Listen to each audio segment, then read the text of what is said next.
কৃষক কার্ড নিয়ে আমাদের মাননীয় প্রধানমন্ত্রীর বৈঠক চলছে এবং এই বৈঠকে সংশ্লিষ্ট সকল মন্ত্রণালয়ের মন্ত্রী মহোদয়রা আছেন। মিটিং এখনো চলছে। মূলত আমাদের যে প্রতিশ্রুতি কৃষক কার্ড দেয়া এবং কৃষক কার্ড দেওয়ার ক্ষেত্রে যে সংশ্লিষ্ট অন্যান্য বিষয়গুলি আছে সেই বিষয়গুলি নিয়ে আমরা আলাপ করছি। নীতিগতভাবে এটা আমাদের বহু আগেই সিদ্ধান্ত, আমরা বাস্তবায়নের জন্য আজকে প্রথম বৈঠক মাননীয় প্রধানমন্ত্রী করছেন। ইনশাল্লাহ যত দ্রুত সম্ভব আমরা ফ্যামিলি কার্ডের মতোই কৃষক কার্ডের পাইলট প্রজেক্ট শুরু হতে যাচ্ছে।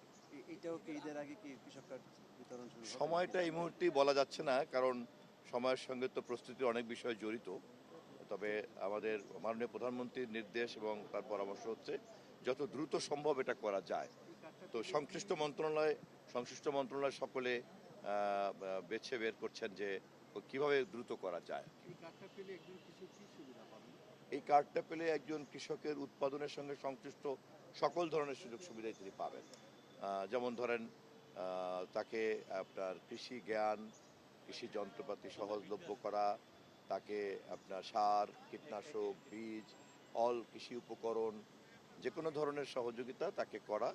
এবং সবচেয়ে বড় কথা হচ্ছে এই কার্ডের মাধ্যমে খুব একটা স্মার্ট পদ্ধতিতে বাজারের পরিস্থিতি, উৎপাদনের পরিস্থিতি, আবহাওয়ার পরিস্থিতি সবটাই কিন্তু তখন একটা ধারণার মধ্যে আসবে, যেই ধারণার উপরে ভর করে আমরা একটা সঠিক পরিকল্পনা করতে পারবো।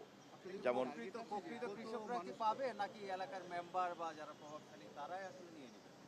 না, কৃষক কার্ড দেওয়ার ক্ষেত্রে তো আমরা প্রথমেই এই জন্যই তো এই মধ্যসত্ত্ব কোনো ভোগীরা যাতে কোনো সুযোগ সুবিধা না নিতে পারেন অথবা যাতে কোনো লিকেজ না হয়, সে কারণেই কিন্তু আমরা স্মার্ট কৃষক কার্ডের দিকে যাচ্ছি।